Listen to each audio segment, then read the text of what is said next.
Saudara sekalian, kita lanjutkan renungan kita pada hari Senin Prapaskah yang pertama, dan renungan itu sangat beruntung untuk orang Vincentian. Selalu Santo Vincentius kembali kepada teks Injil yang dibaca hari ini, yaitu Matius bab 25, di mana Yesus berkata bahwa apa saja yang dilakukan untuk orang yang paling kecil dilakukan untuk dia, dan apa saja yang tidak dilakukan oleh orang kecil itu ditolak bagi dia.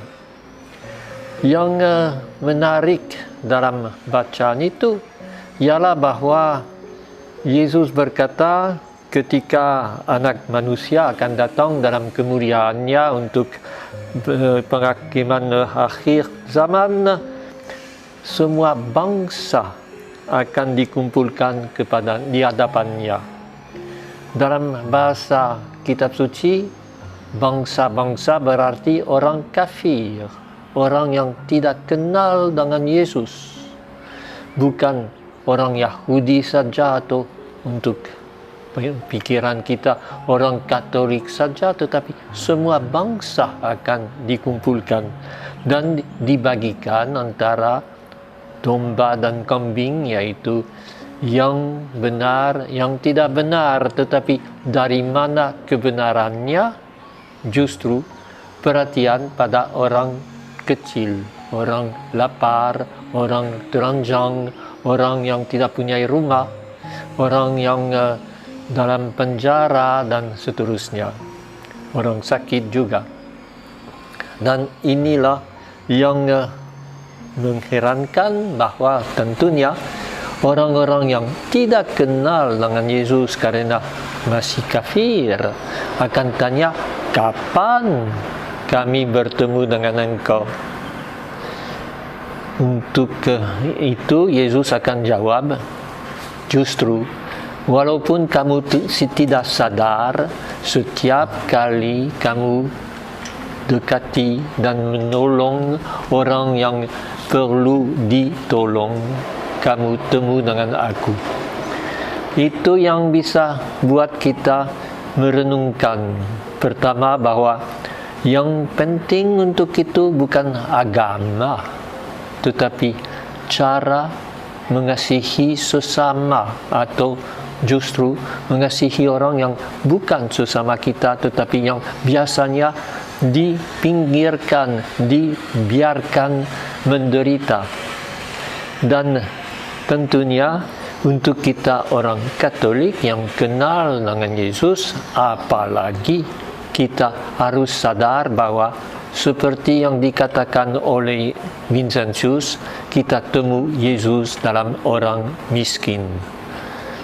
Dia berkata bahwa orang miskin itu tentunya sulit disukai. Mereka kotor, mereka tidak tahu mengucapkan terima kasih, mereka tidak berpendidikan, tidak tahu kesopanan, dan seterusnya. Tetapi katanya, baliklah medalinya dan kamu akan melihat Yesus. Dia sungguh-sungguh, Vincentius, merenungkan dan menghayati Injil hari ini. Dan juga kepada putri kasih, dia berkata, kamu sedang berdoa, orang panggil kamu untuk menolong orang yang sakit, tinggalkan doa, kamu tinggalkan Allah untuk bertemu dengan Allah. Tentunya asal kita benar-benar dalam doa bertemu dengan Allah. Kalau hanya doa, asal doa, itu tidak ada arti. Tetapi semua ini membuat kita orang yang sudah kenal dengan Yesus, yang sudah dipanggil olehnya dan menjadi pengikutnya, memikirkan di mana intinya.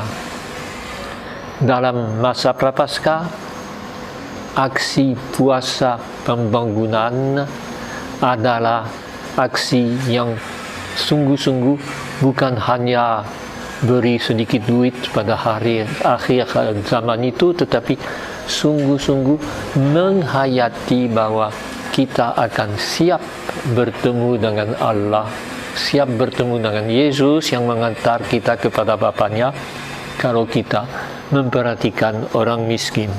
Dan inilah juga yang dalam bacaan pertama diulangi, yang dari Imamat bab 19 yang sudah dibaca beberapa waktu yang lalu. Jadilah kudus seperti aku kudus, dan untuk itu kasihilah sesamamu seperti dirimu sendiri. Dengan arti, sekali lagi, sesama dalam bahasa asli yang dekat, yang kita mendekati, bukan yang sama sesuku, seagama, tetapi yang justru di pinggir jalan seperti orang yang ditolong oleh orang Samaria yang baik. Kita renungkan semuanya itu untuk membuat Prapaskah kita bukan hanya asal berpuasa, pontong dan ibadat ini, jalan salib, tetapi yang sungguh-sungguh menjadi kesempatan untuk sadar bahwa Yesus kita temukan dalam orang kecil, orang miskin. Marilah kita berdoa. Allah Bapa yang Maha Pengasih, Engkau menghendaki kami untuk berbuat yang adil dan benar. Semoga puasa dan pontong dalam masa Prapaskah ini kami wujudkan dalam cinta kasih kepada sesama, dengan pengantaran Kristus Tuhan kami. Amin. Aku